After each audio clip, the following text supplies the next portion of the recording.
Welcome back to the Dr. Barbary postgame show.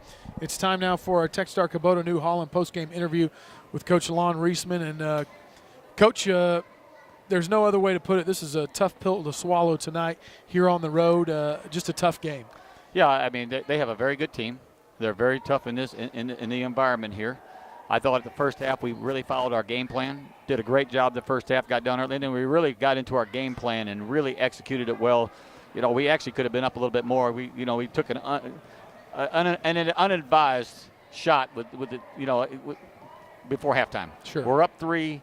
You run the clock down. You take a shot. You're either going to the locker room up 3, or go up to it could be 5 or 6. But we make a not a good decision, and then they come down and hit a shot. Now you're up 1. But I thought the first half we really got going in what we wanted to do, and I really felt good at halftime on the road. You're up 1 in a very hostile environment, was very good. The second half, we got away from everything that we talked about. We got away from the game plan. We got away from what we were supposed to be doing. We made some very, very bad decisions with passing the basketball. I thought our defense really was absent the second half. It was gone, giving up 51 points. And it's been like that the last couple of weeks. We did the same thing over Commerce. We gave up 80-some points. And it's been a long time since we've given back-to-back 86, and I think Commerce had 83.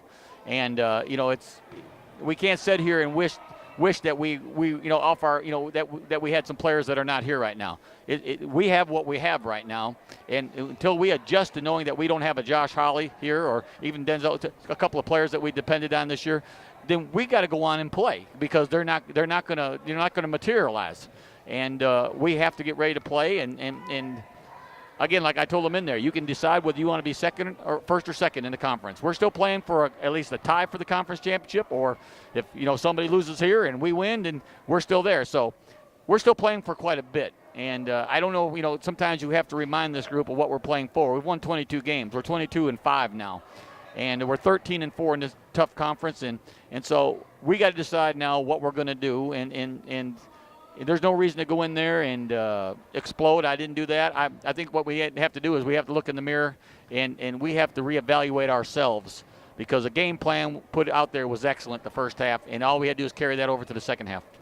As you look ahead to West Texas A&M, who got the victory tonight over Texas A&M Commerce, what do you need to do to get the victory in that game? Well, we're going to have to play a lot better defensively than we are. The last 3 games we're going to play the top 3 scoring teams in the conference.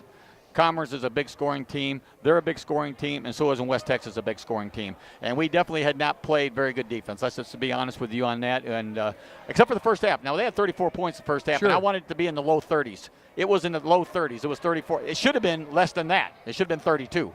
And so I was very happy going into, where we were and the style that we were playing. Then we lost it all the second half. I thought some of the positives from the game, I thought Sawyer Kipp, you mentioned him in our show earlier this week. I thought he played pretty well off the bench, especially, like you said, in the first half. I thought Sawyer played well. I mean, there's a guy that hasn't played all year long. Let's be honest. He's out there playing in a big game, conference championship game. He hasn't played much in 4 years. He's been a tremendous kid. He comes to practice every day. He's been on our scout team. He cares about this program. I thought he came in, hit a big shot. I thought he battled inside. I'm proud of Sawyer, and I have a lot of confidence that he's going to play hard, and he's going to give us all he has as we go down the stretch here. The good news as we move forward, still chance to get that a part of that conference championship, and I think, at least for me, a chance that these guys hopefully one more time in the Lone Star Conference tournament next week. Well, like I said, we take it one game at a time. We see where we're at, Brian.